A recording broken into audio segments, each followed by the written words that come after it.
오늘은 고린도전서 9장 순서로 제목은 왜 타인을 함부로 판단해서는 안 되는가입니다. 고린도전서 9장과 로마서로 묵상하며 연구하였습니다. 괄호 1번 하나님께서 옳다고 하신 방향으로 가는 길. 여러분 오늘도 평안하신가요? 우리는 살면서 참 많은 평가의 소리를 듣습니다. 나의 행동이 나의 선택이 타인의 기준에 맞지 않아 정죄받기도 하고 때로는 우리가 누군가를 보며 섣불리 판단의 잣대를 들이대기도 하죠. 오늘은 사도 바울의 삶을 통해 우리가 이 판단의 감옥에서 어떻게 자유로워질 수 있는지 그 놀라운 복음의 비밀을 나눠보려고 합니다. 1번 사도됨의 증거는 사람의 평가인가 하나님의 인인가? 고린도전서 9장 2절에서 바울은 이렇게 선언합니다.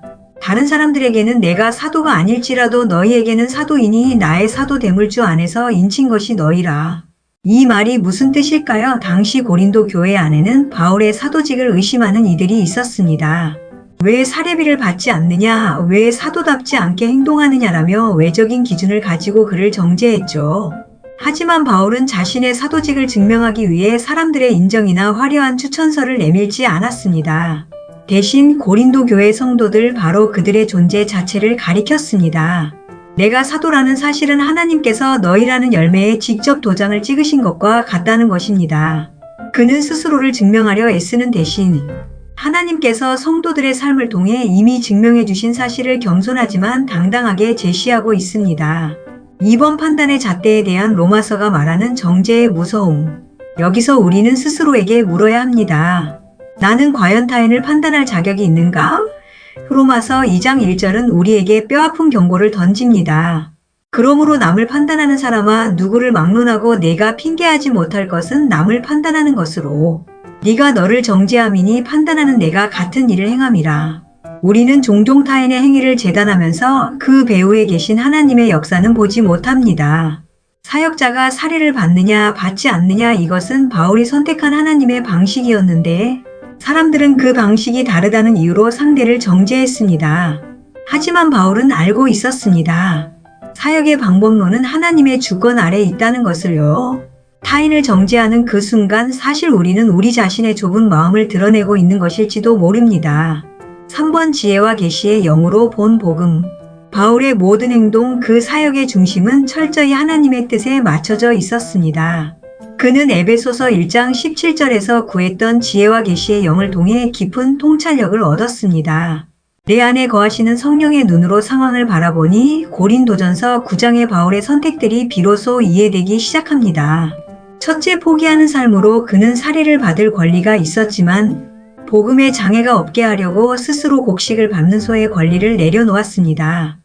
둘째, 섬기는 종의 삶으로 유대인에게는 유대인처럼 약한 자에게는 약한 자처럼 되었습니다.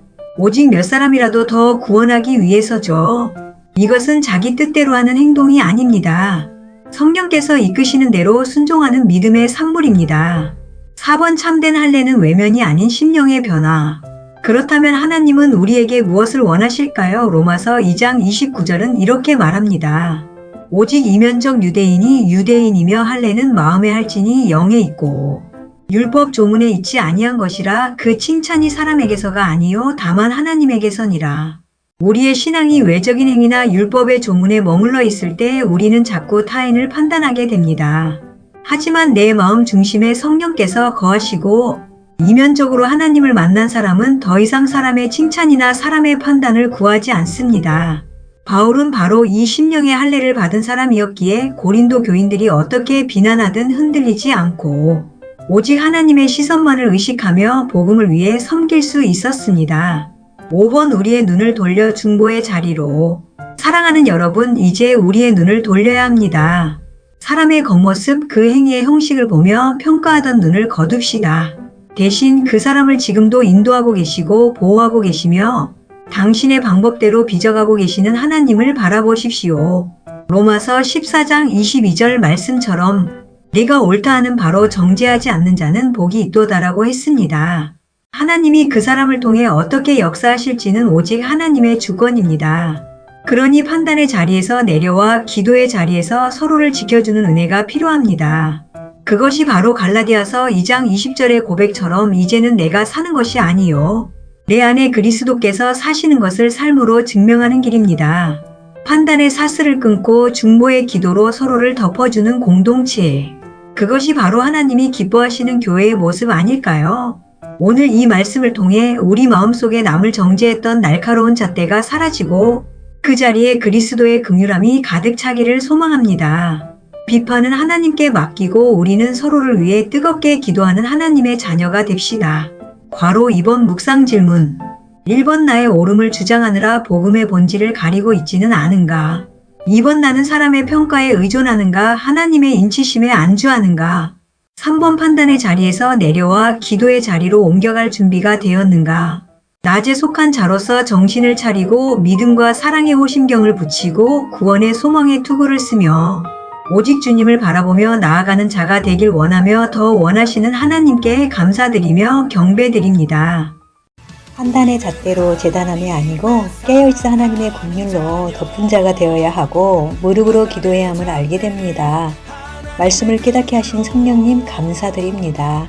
찬양으로 말씀을 되새김해요. 하나님의 사랑 오직 하나님 나라는 평강과 희락 그 안에서 기쁨으로 찬양해 내 오름이 복음을 가로막는다고 주 안에서 인친 것이 너희라 판단의 잣대를 하나님의 긍휼로 사람의 칭찬보다 하나님께로 오직 하나님 나라는 의와 평강과 희락 그 안에서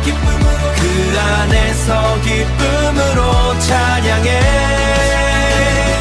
오직 하나님 나라는 의와 평강과 희락 구독, 좋아요, 알람 설정으로 복음을 전하는 거 아시죠?